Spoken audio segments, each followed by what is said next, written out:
Welcome back to another great episode of Game. If you haven't already, please be sure to email us at gameshowchat@gmail.com, as well as follow us on Twitter at gameshowchat. Follow the YouTube, subscribe to the YouTube channel, and also like us on Facebook. I got my man GQ to my left, my man the Big Pimpin' J to my right, and obviously I am Mega Sean. And we are today talking about cult classic films. Fellas, game on.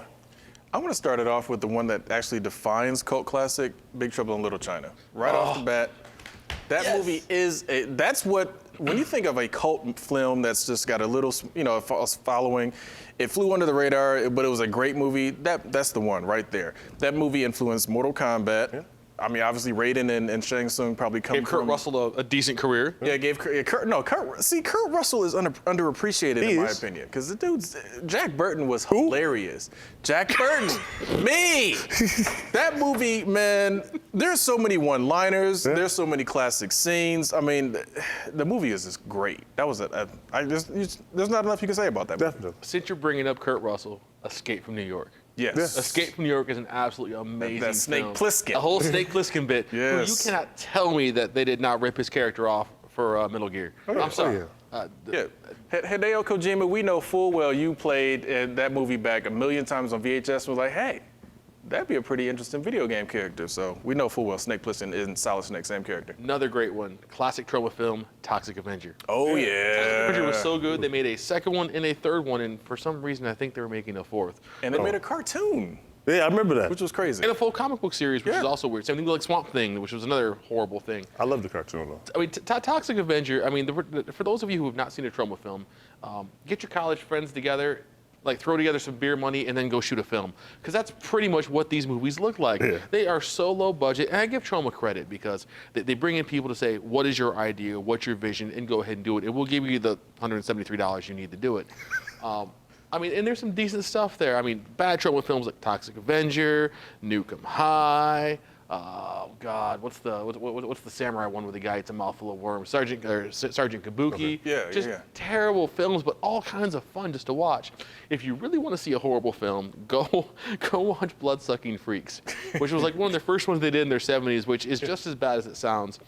It basically revolves around a midget and some weird Doctor Strange looking dude, and it's bizarre.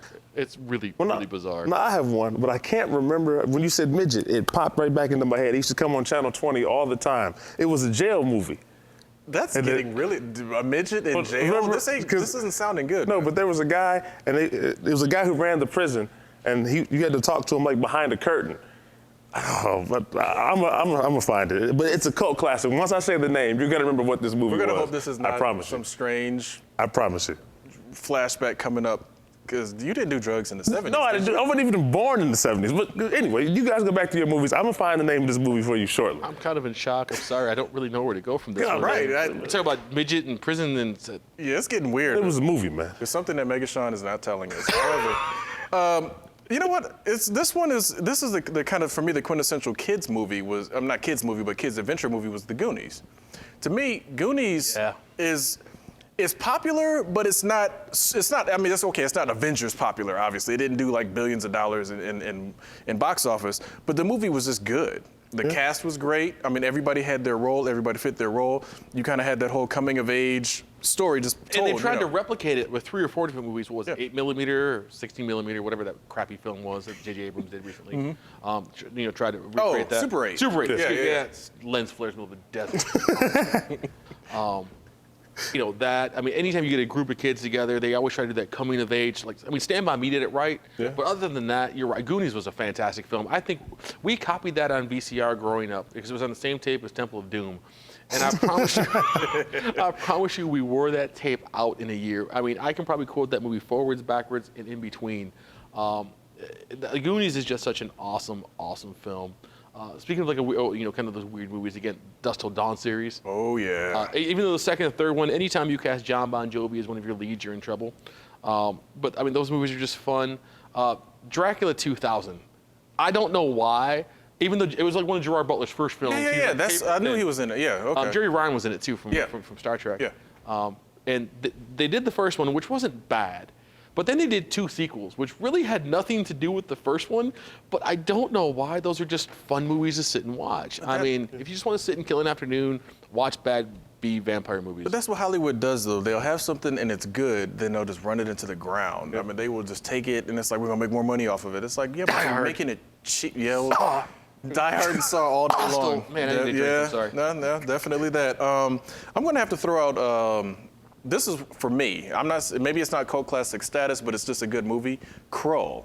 Not Kull the Conqueror. Oh, Krull. The bad 1980s sci-fi. Yes, but dude, it had Liam Neeson in it though. Old school, young Liam Neeson. I mean, he had a little bit part, basically. Okay, not old school, young. That doesn't make sense. But he had a little bit part in it. But it was a good movie, and that to me was almost like an RPG come to life. It was, he started off with the hero and then his little old sage guy leading him along. It's what the Dungeons and Dragons movie should have been. Exactly. It's like he had the hero, the old sage leading him along, and the next thing you know, he picks up a magician. Then he picks up, a thief. I mean, it literally was just the whole party, like an RPG. So I mean, I thought it was. What about Pulp Fiction? I mean, Pulp Fiction really flew under the radar. I mean, nobody expected that movie to blow up, and I mean, and that pretty much launched Tarantino's career. Yeah. That movie was. I love watching the edit of that film on regular television because it's about 12 minutes long. But I mean, that movie right there, just from the storytelling, I mean, Sam Jackson introduced him to white suburban America. I mean, that movie was just awesome, and nobody thought that movie would have done that well. Nobody. Well, I do have one. Oh, wow. Fortress with Christopher Lambert. Oh my goodness! That movie's terrible. The movie's great. No, listen, if Christopher Lambert isn't being the Highlander or trying to be a piss poor Raiden, he should just stop acting. Hey, Fortress worked. It worked. It worked about as well as my hairline does. It's just nothing. Well, here's another Christopher Lambert movie. Before Tom Cruise was the last samurai, you had Christopher Lambert in The Hunted. Yes. Now, I liked The Hunted. I don't care. That movie came out when I was in my freshman year of college, and we were just sitting there like, this movie is awesome. That train scene, I watched the train scene backwards and forwards all day long. Won't care. Equilibrium. Equilibrium? Yeah, that was a good one. That's another one that flew under the radar. Nobody. That was Christian Bale's audition to be like, you know what, put me in an action movie, and he's Batman. Yeah, that was great. It's like the only movie I think Tyrese Gibson can actually ever act in. Yeah. Wait, he was No, that was Tay Diggs. But it was Tay Diggs. Okay, random black model actor who can act. Hey, it happens. Wait, I got one though. Go ahead. I got 2. I got American History X. Oh yes. And Blood In, Blood Out. Okay. We're 2. All right. Those are both good. I'm gonna go to the black cinema because they got that section in FYE, the black cinema. But specialty films now. Exactly. It's not. Okay, well. Racist anymore. Oh, man. I'm gonna go to Harlem Nights. Because that movie was just awesome. But here's the deal, though. You can't say that that's a cult film because that had everybody and their brother in it, and Hollywood wanted that movie to be huge. Yeah, but it didn't. You can't put money. Red Fox, Richard Pryor, Eddie Murphy in a film and call it a cult classic. Bars of Tax, you can get away with it. Okay. That was a B flick. Right, They intended it that way. I'll give you that. But here's the thing about Harlem Nights. It introduced the line, "I'm never coming home." That one to me. That was the first time I ever heard that and understood the context of it. It was hilarious. All right. Well, I hate to cut everything short because obviously we can go on and on about cult classic movies. We got GQ. We got my man Big Pimpin' Jay. Please be sure to like us on Facebook and hit us up at gameshowchat@gmail.com, and also follow us on Twitter at gameshowchat. But before Bronson. Oh man. With Death Wish. God, Death Wish 1. No. It's an earlier Bronson. It's Tom Hardy did it. He was in prison and he plays a guy named Bronson in prison. That's how much of a cult classic it is. You haven't even seen it, and neither have you. But definitely check out Bronson. You two at home, check out Bronson. You said Tom Hardy. Tom Hardy, yes. I stopped listening after Tom Hardy. Oh, come on. Well, anyway, like I've already said, be sure to follow, subscribe to the YouTube channel, and come check us out. And wait, Penitentiary. That was the name of the movie with the midget and the guy in the curtain. It was Penitentiary. Are you sure you just weren't locked up one week? Right. I wasn't. He had a life before this. I know. Before he was hosting. Do you think he got these guns? Yeah. While you're at home watching Game on your computer, be sure to check out clips of Penitentiary or Bronson or any other of the cult classics that we have named. Again, we have GQ. Again, we have Big Pimpin' Jay.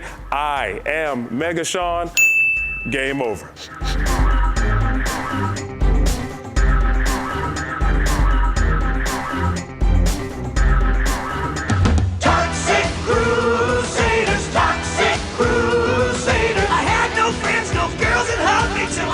Radioactive ugly. Toxic Crusaders, toxic darling. Put Mommy on the phone. Yeah, Barbara, it's Richie. Yeah, look, I ain't never coming home.